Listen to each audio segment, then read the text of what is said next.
فیستیڤاڵی شەڕەئاو لە ئەرمەنستان بە ناوی ڤارداڤار فیستیڤاڵی هاوینەیی شەڕەئاو کوڕکچانی گەنجە دەوروبەری شارەکەەوە دێن بەرەو گۆڕەپانە جوانەکەی یەریڤان و بەزمی شەڕەئاو دەست پێ دەکات.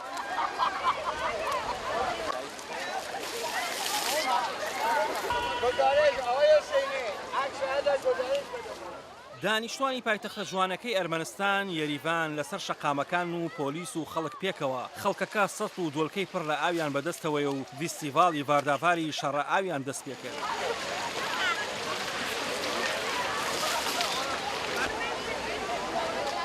سەرباری فێنێکی کەشوهەوای ئەمڕۆ بەڵام خەڵک شەڕەئاوەکەیان دەست پێ کرد و ئەم هەلەیان لە دەست خۆیان نەدا بۆ ئاوڕشێنکردنی یەکتری.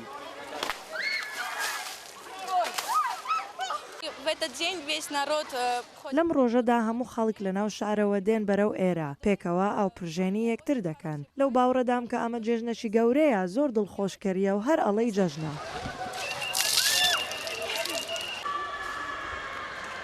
لە کاتێکدا گۆڕەپانەکە بەهۆی ئەو فواری ئاو و شوێنی ئاو خواردنانەوە زۆر گونجاوە بۆ فیستیڤاڵەکە.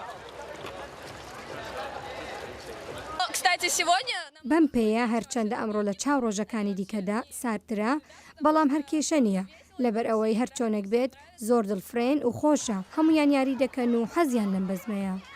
هەرچەندە شنەبایەکی فێنک ئەمڕۆ یەریڤانی فێنکتر کردوتەوە بەڵام فیستیڤاڵەکەی دوانەخست.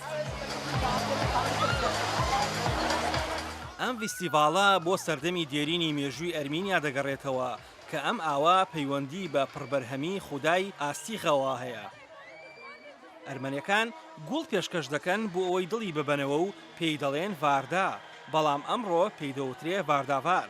سەرەتا لە یەریڤانەوە ئەم فیستیڤاڵە دەستی پێکرد و بەرەو شارەکانی دیکە و وڵاتەکانی دیکە گوازرایەوە و ئێستاکە زۆرێک لە وڵاتانی دنیا ئەم فیستیڤاڵە ئەنجام دەدەن. لە کاتێکدا لە ڤارداڤاردا ناتوانی تەڕنەبیت و ئاوڕشێنت نەکەن بەڵام کەس بە تووڕێیەوە وەری ناگرێت و دڵگران نابن.